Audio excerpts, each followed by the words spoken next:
It's been a year since I last did an episode of Bond Review, where I looked at Quantum of Solace. Since that review, the release date for Bond's next film, No Time to Die, has been changed on numerous occasions in the wake of the worldwide pandemic, which has prevented cinemas from even being open. At the time of recording and editing this video, the release date for No Time to Die is now scheduled to be October 2021. Considering that the last Bond film, Spectre, was released in October 2015, this means that we've had to wait 6 years to see our favourite secret agent back in action. And it's just as well that us Bond fans are patient. To be honest, we've had to have been. It's something that we've gotten used to. There was also a 6-year gap after Licence to Kill. But at least we got GoldenEye after that wait, which was an excellent reintroduction of Bond to the post-Cold War era. And after Quantum of Solace, there was a wait of 4 years, whilst MGM sorted out its financial woes. But at least at the end of those 4 years, after all the dust had settled, all the smoke had cleared, we ended up with a film that was considered to be one of the best James Bond movies ever made. And just in time for Bond's 50th anniversary. Today we will be talking about that film. Today we will be talking about Skyfall.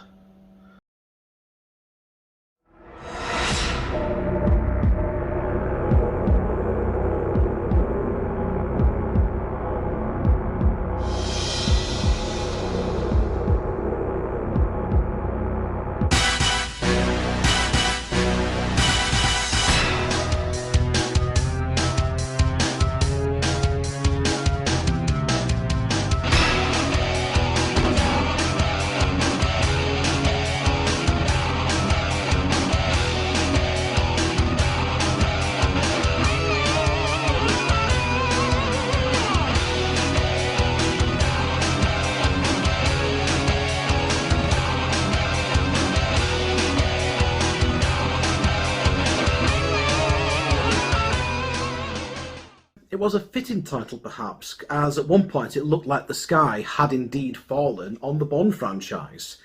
Development had begun on a new Bond film in 2009, but after several months working on a screenplay, Eon Productions found themselves having complications when MGM ran into financial trouble, accruing debts of more than $4 billion, and they had to file for bankruptcy.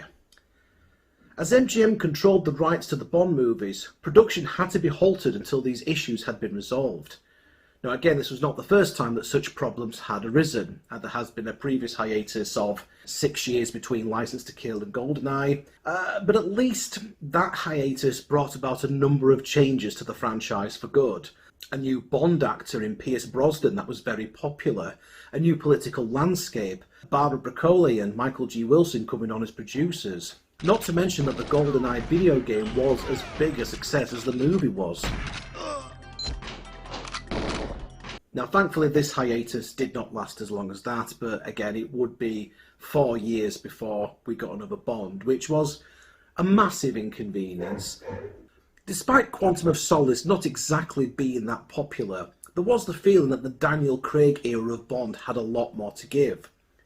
And there was a genuine concern that by the time the stars would realign and a Bond film could begin production again, that Daniel Craig might have wanted to move on by that point, like in the case of what happened with Timothy Dalton. After all, being James Bond is a huge commitment. The delay meant that more time could be spent working on the script, which was a big contrast to Quantum of Solace, where the script had to be written very, very quickly to avoid the writer's strike. Not to mention that the script was being rewritten as the film was being made. It would be confirmed that the next film in the series, Skyfall, would not be a direct sequel to the previous story like Quantum of Solace was with Casino Royale, but it would be its own standalone story. So I guess that means that Mr. White is still lurking about somewhere. The announcement of the title immediately got tongues wagging. The title was certainly a dramatic one, Skyfall. One that fitted in with the names of other Bond films, as opposed to Quantum of Solace, which just made people go, huh? What? What does that mean? But there were still questions over Skyfall. It's like, okay, it's a dramatic sounding title, but what does it mean? What does Skyfall mean? Well, You're going to have to watch the film to find out. Still no gun barrel at the start, which seems a little odd. I read somewhere that the director Sam Mendes wanted to include it, but felt that it didn't really work with the opening shot. I can understand that, it is a great opening shot, and we do get a little sting of the Bond film in there. But surely this scene could have still been opened up from a circle. The pre-title sequence of Skyfall begins in Turkey. Silent killer Patrice has stolen a hard drive containing all the names and deep cover details of MI6 agents embedded in terrorist organisations around the world. Hot on his trail is 007, assisted by field agent Eve. Bond hops into a jeep driven by Eve, and straight away we're getting a vehicle chase sequence that, although frantic, is still easier to follow than the one at the start of Quantum of Solace.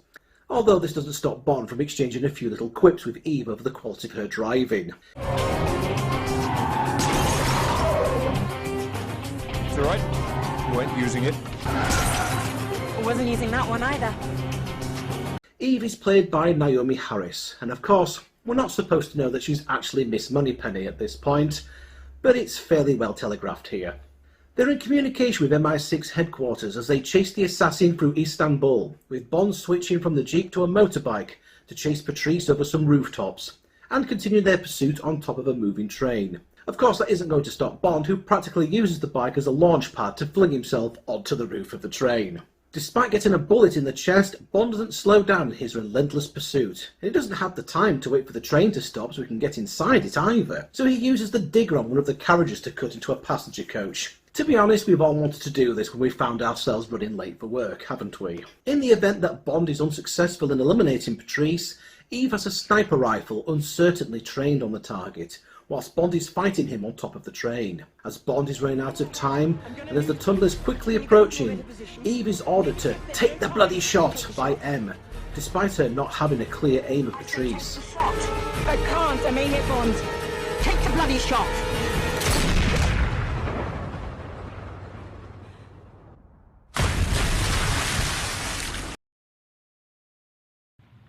Agent down. And that's when we get the opening credits with the amazing title song by Adele. And it's just one of the best Bond songs ever in my opinion. It's quite the throwback to some of the more traditional Bond themes, rather than something like You Know My Name that we had in Casino Royale.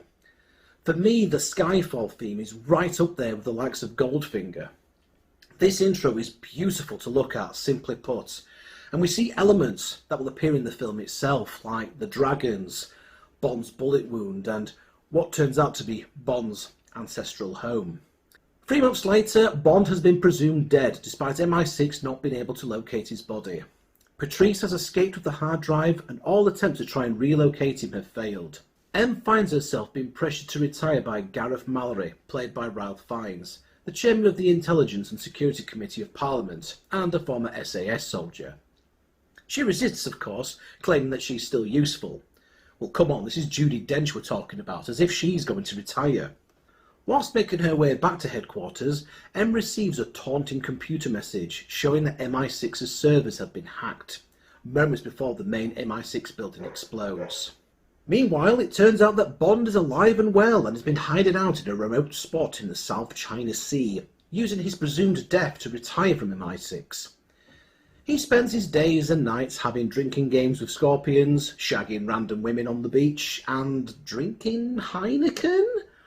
It's here that we see that 007 is wounded, vulnerable, a physical wreck, down in the dumps, popping pills to hold himself together, and hiding away from the world in a faraway country. But upon hearing of the attack, he returns to London, much to the annoyance of M because he's ended up breaking into her house again. And she doesn't seem to be in the least bit surprised that he's still alive. In tribute to the late composer John Barry, who had composed many different songs for James Bond films in the past, his former house in Cadogan Square, Chelsea, served as M's home for this scene. I'll find a hotel. Well, you're bloody well not sleeping here. Within MI6's new headquarters, which turns out is Winston Churchill's old World War II bunker, Bond is then put through a series of physical, medical and psychological examinations, at one point looking like he's in preparation for popping down to the shops in 2020, and at another point flinching uncomfortably when the word Skyfall is mentioned. Out of practice and still nursing old injuries, Bond clearly struggles with these tests. Yet to the surprise of many, Bond is able to pass the tests, supposedly, and M approves his return to the field. Bond is ordered to identify Patrice's employer, recover the stolen hard drive, and then kill Patrice. He reunites with Moneypenny, Eve, which you would have thought might have made for an awkward conversation, you know, sorry for shooting you and everything. There's only 4 ribs. Some of the less vital organs. Nothing major. He means his cock! And then he meets up with Q, MI6's new quartermaster, in the National Gallery. Q gives Bond a couple of new toys to play with, a tiny radio beacon and a Walther PPK pistol that only recognises Bond's fingerprints and will not work for anyone else. No explosive watches this time, though. A gun and a radio. Not exactly Christmas, is it? Were you expecting an exploding pen? We don't really go in for that anymore. Good luck out there in the field. And please return the equipment in one piece. Q this time is played by a younger actor, Ben Whishaw, making for a much different dynamic between Bond and Q than what we've seen before.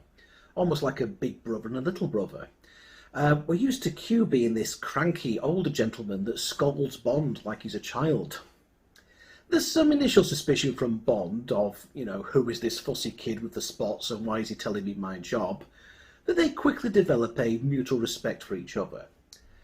The original idea was that Q would be a much shabbier character, and rather than the two of them meeting in London's National Gallery like we see here, Bond would meet Q in a greasy spoon cafe, which, to be honest, is something that I wouldn't mind seeing. Traced by his own specialised bullets, Bond had actually kept fragments of the bullet embedded in his chest injury for this very purpose. Bond is able to track down the assassin to Shanghai, where his next target is going to be. Bond follows Patrice into a skyscraper where he's lucky to set up his sniper rifle, and the two of them have a cracking fight scene together. But Patrice falls to his death before Bond can learn the location of the list or his employer's identity. Bond finds a casino token that Patrice intended to cash in for the assassination, which leads him to a casino in Macau. Can I just say how difficult it must have been to film on that particular set? I mean, with the amounts of panes of glass, not only would you have to ensure that the crew couldn't be seen on any reflections, but you'd also have to be careful actually getting through the set without accidentally banging on the glass and breaking it. So the fact that we were able to film it like this and get the shots that they did was outstanding. Meanwhile, Em is doing an impression of your gran by clicking on things that she really shouldn't be clicking on in an email attachment that she's been sent. And it turns out the names and identities of several MI6 agents have been leaked onto YouTube. Yes, YouTube. Funny that I get videos blocked for showing certain cartoons from the 1980s, but this one goes online without any problems. Get them out now. Think on your sins. Yes, think on your sins. And don't forget to like, comment, share and subscribe. Back in Macau, Bond has a close shave with Moneypenny, Eve. Apparently Naomi Harris was worried about filming this scene. I mean, not only was it one of her first days of shooting on the film, but she'd never actually used a cutthroat razor before. So she practiced on balloons at first before graduating onto members of the crew. Can you imagine that? Working on the set of a James Bond film and Naomi Harris, of all people, comes up to you and says, "Excuse me, would it be okay if I shaved you?" After the shave, Bond gets his tuxedo on and heads off to the casino, where we see some stunning scenery, all lit up with lanterns, fireworks, and these huge glowing dragons. It's an amazing scene to watch, and it's good that we get a moment to sort of have a quiet moment to enjoy the scenery rather than everything moving at such a fast pace like we did with Quantum of Solace. Once inside the casino, Bond reminds Eve not to keep touching her ear, a nice little callback to his partner doing the same at the start of Casino Royale. After cashing in Patrice's high-value chip, Bond is then approached by Sévérine, Patrice's accomplice, and over a vodka martini cocktail, he asks to meet her employer, so it looks like he gave the Heineken a miss this time then. She warns him that he's about to be killed by her bodyguards, but promises to help Bond if he kills her employer. When I leave, they're going to kill you. If you survive, I'm on the Chimera. We cast off in an hour.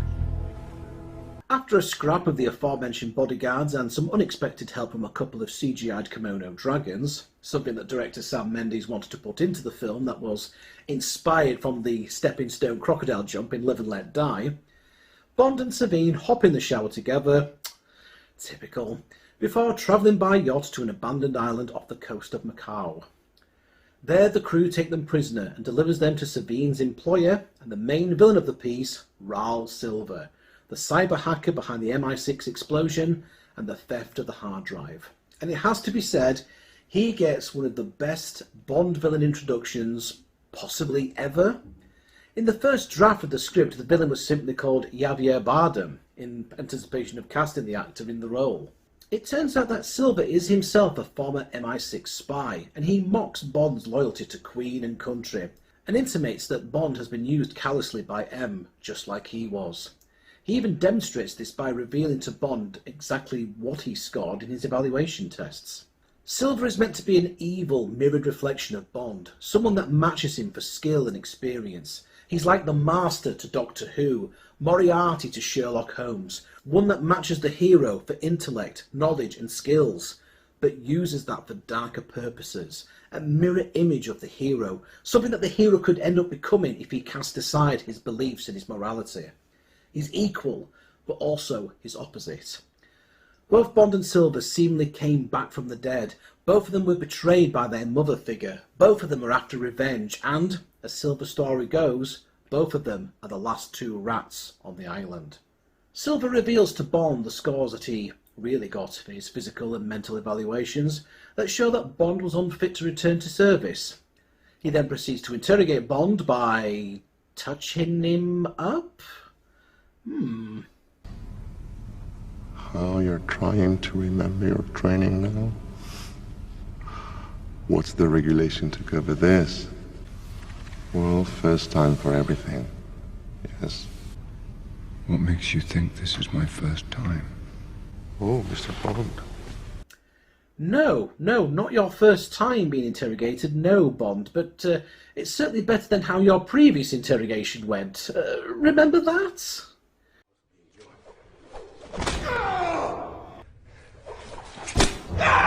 Silva challenges Bond to redeem his marksmanship scores with a sadistic game of, hey, can you do the William Tell thing? By having Sévérine stood outside, tied up with a glass of whiskey on her head. Bond is still recovering from his injuries, so his aim isn't as good as it used to be, and he misses both Sévérine and the glass altogether. So it's Silva's turn next, and he just shoots Sévérine outright, killing her in front of Bond.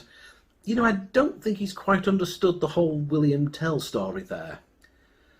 Bond fights off Silva's men single-handedly because despite being injured, he's still James frickin' Bond, and manages to use his tiny little radio, that I had completely forgotten about to be honest, to call in MI6 reinforcements.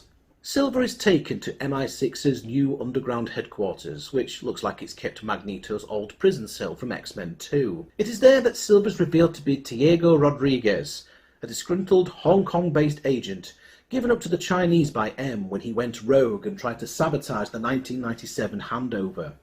Imprisoned and tortured, Silva was left horribly mutilated when his suicide capsule failed to kill him, leaving him with a really bad case of CGI disfigurement. Since then he has been stewing over getting his revenge on M, so now Silva has turned to cyber-terrorism and orchestrated the attack on MI6. Q attempts to decrypt Silva's laptop, but inadvertently gives it access to the MI6 servers, which also allows Silva to escape. Q deducts that Silva, who has now disguised himself as a police officer, wanted to be captured as part of his plan to kill M. Yes, it's at this point where I think Skyfall, which has been absolutely brilliant so far, starts to go a little bit off the rails. He's keen to get home. The main villain wanted to be caught. He planned this. So, a bit like in The Dark Knight then. Bond gives Silva the chase through the London Underground, where he finds himself in rush hour traffic along with half of London. Apparently. I mean, seriously, if the filmmakers think that this is rush hour on the tube, then they need to at least double the amount of extras there. Silva manages to give Bond the slip by literally dumping a train on him. A stunt that Sam Mendes shot with 11 different remote cameras. This was a one-shot deal, as the sequence would cost $2 million alone to do, so, no pressure at all on making sure it went right the first time. If it hadn't worked out, it would have been another £2 million to reshoot this entire section. I mean, that's pretty nerve-wracking.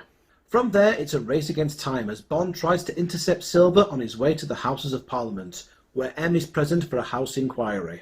M stalls for time by quoting some poetry, whilst Tanner starts sweating profusely because he's getting messages that Silva is on his way to Parliament and M is refusing to evacuate the building. Silva storms the building and Mallory takes a bullet to protect M.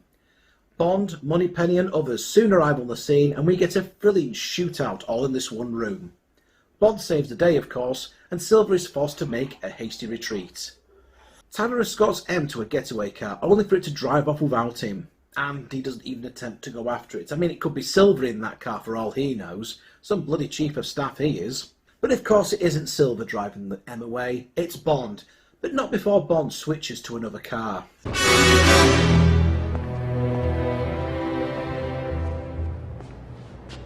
And I suppose that's completely inconspicuous. And oh yes, not only do we get the Bond theme at this point, but we also get the return of the Aston Martin from Casino Royale. Bond takes M to Skyfall, which it turns out is Bond's childhood home in the Scottish Highlands. They meet Skyfall's gamekeeper, Kincaid, who has some serious groundskeeper Willie vibes.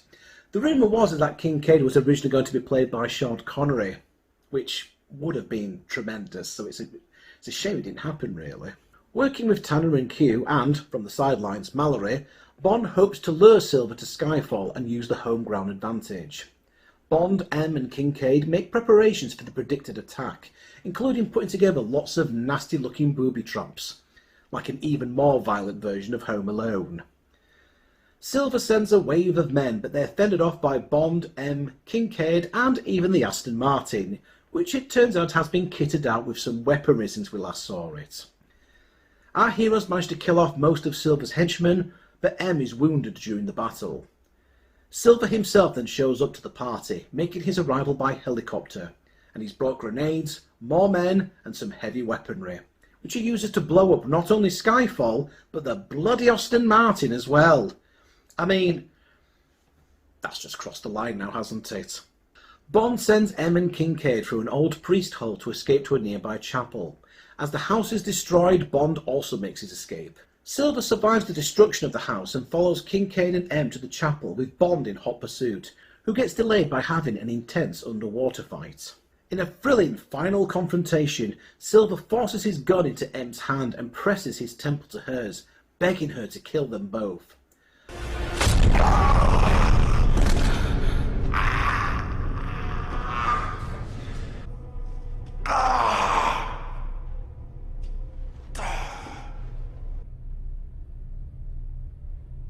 Last rat standing.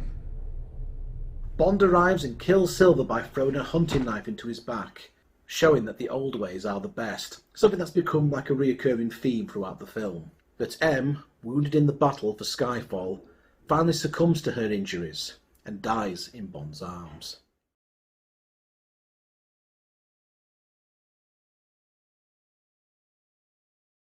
Back in London, Bond is in a reflective mood following M's funeral, as he and Eve gaze out over the London skyline, which was actually shot on top of the roof of the Department for Energy and Climate Change.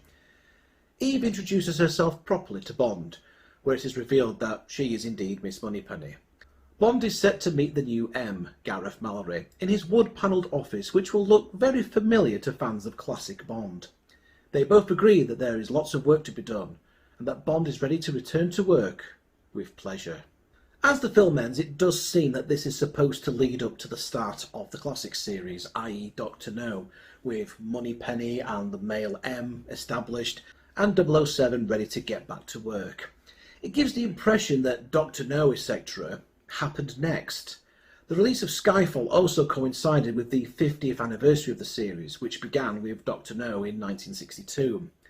So, despite the fact that this appears to be the ending for this particular era of Bond, and to be honest, if this was the end of that particular era, I don't think there would have been any complaints. It does then seem odd that we then go on to have Spectre, when, this seemed like the perfect way to end it. But anyway, the film ends with the gun barrel at the end, and although I'm not a fan of this being at the end of the film, I mean, call me old-fashioned, I mean, surely this should be right at the start. Nevertheless, it is still uplifting, and it makes you look forward to Bond's next adventure.